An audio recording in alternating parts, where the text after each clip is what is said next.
আরএফআর নূর ফাতিমা, কক্সবাজার। রোহিঙ্গা নাম ব্যবহারকারী অপরাধী গোষ্ঠী RSO/URDF বাংলাদেশ ও রোহিঙ্গা সম্প্রদায়ের জন্য হুমকিতে পরিণত হয়েছে কক্সবাজার/বাংলাদেশ সীমান্ত।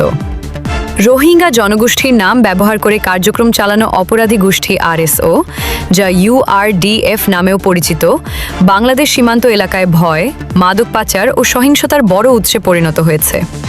বিভিন্ন সূত্র অনুযায়ী এই গোষ্ঠীর নেতৃত্বে রয়েছে আয়ুব ও মাওলভী মোহাম্মদ নূর নামের দুই ব্যক্তি, যারা আরাকানের মাটিতে নয় বরং বাংলাদেশের সীমান্ত এলাকায় অবস্থান করে অপরাধমূলক কার্যক্রম পরিচালনা করছে।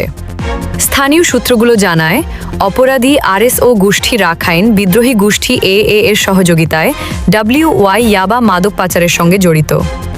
এসব মাদক বাংলাদেশে প্রবেশ করিয়ে তরুণ সমাজকে, বিশেষ করে রোহিঙ্গা যুবকদের ধ্বংস করা হচ্ছে। বিভিন্ন প্রতিবেদনে বলা হয়েছে, RSO ও রাখাইন বিদ্রোহী AA এর মধ্যে অবৈধ যোগাযোগ ও মাদক ব্যবসা নিয়মিতভাবে চলমান রয়েছে।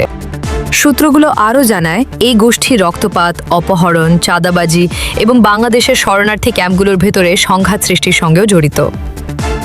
ক্যাম্পের বহু শরণার্থী ভয়ের মধ্যে জীবনযাপন করছে, আর অপরাধী চক্রগুলো নিজেদের স্বার্থে রোহিঙ্গা নাম ব্যবহার করছে।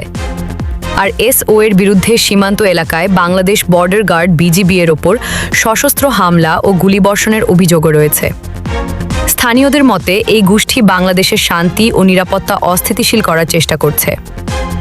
রোহিঙ্গা সম্প্রদায়ের বিভিন্ন মহল স্পষ্টভাবে জানিয়েছে যে অপরাধী RSO/URDF এর সঙ্গে রোহিঙ্গা জনগণের কোনো সম্পর্ক নেই।